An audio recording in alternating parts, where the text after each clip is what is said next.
Right, before we begin, I wasn't really expecting to do a video today, so excuse the utter mop on the heat. However, last night was Summer Games Fest, and boy, there was some announcements there. So well, let's have a little talk about the highlights for me. Now, the first game we're going to talk about is that new Sonic game which got announced, and yes, it's coming to Nintendo Switch. Now, it is a 2.5 sort of style Sonic game, kind of like your traditional ones, and I tell you what, I really like the look of it.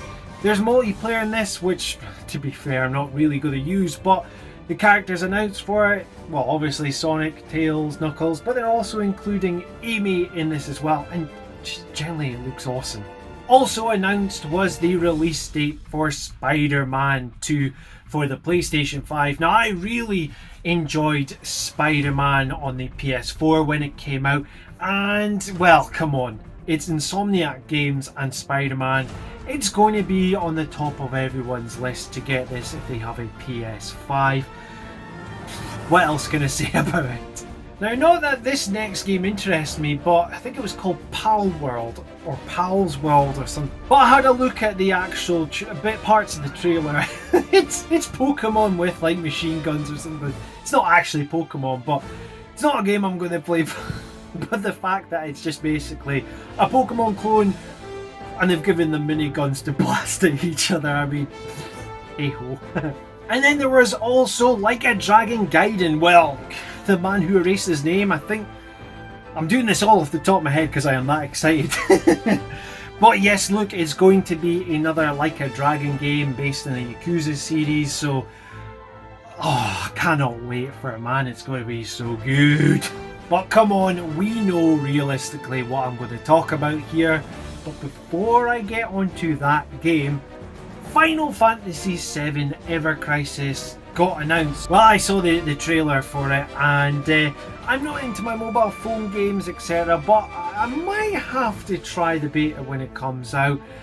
The fact they honed in that it's going to have more backstory to Sephiroth, that's going to be pretty cool.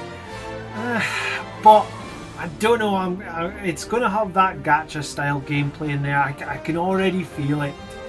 And with it being a mobile title, there will be that. We'll see. But the main attraction here was Final Fantasy VII Rebirth. Now,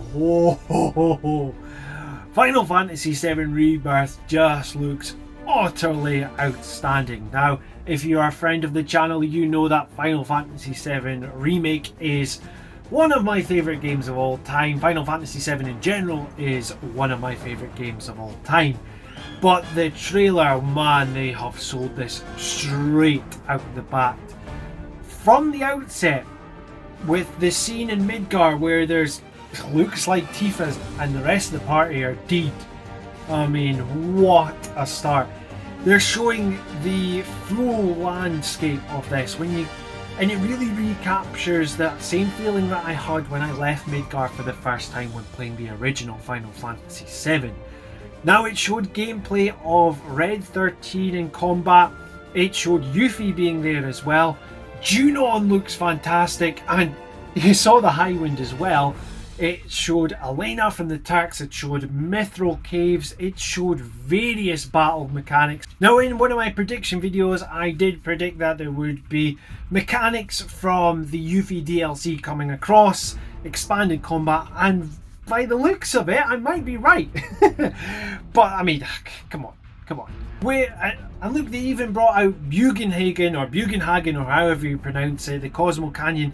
And the fact this game is going to be on 2 discs. 2 discs. That is insane for PlayStation 5. Unheard of, so hey. It's going to be so good. Now, there was, out with Summer Game Fest, 2 leaked announcements from Atlas, so RIP to the member of staff who put these 2 videos up by mistake way too early. And that is Persona 3 Reloaded, the remake of Persona 3, which, oh my god, this looks gorgeous. Now, I do have Persona 3 Fez on the PlayStation 3. I downloaded it from the PS2 Classics, and I did get a fair bit into it. But what I really hope from here is that we see this coming to Nintendo Switch. Now, the leak shows it as it's going to be on the Xbox showcase, that it's going to be on Xbox day one. So, you know, that's going to be good for people who have Xbox Game Pass and the Xbox. And then there was Persona 5 Tactica, I think it was called. It's a Persona 5 tactical RPG. What? Hey! It had, from my remembering, a sort of chibi style of characterizations, maybe closer to your Persona 5 Q sort of style. Either way, I mean, wow, more Persona 5. The Atlas really like to spoil us with Persona 5. Those were my brief thoughts about the showcase. What were yours? Let me know in the comments down below. Oh, Rebirth!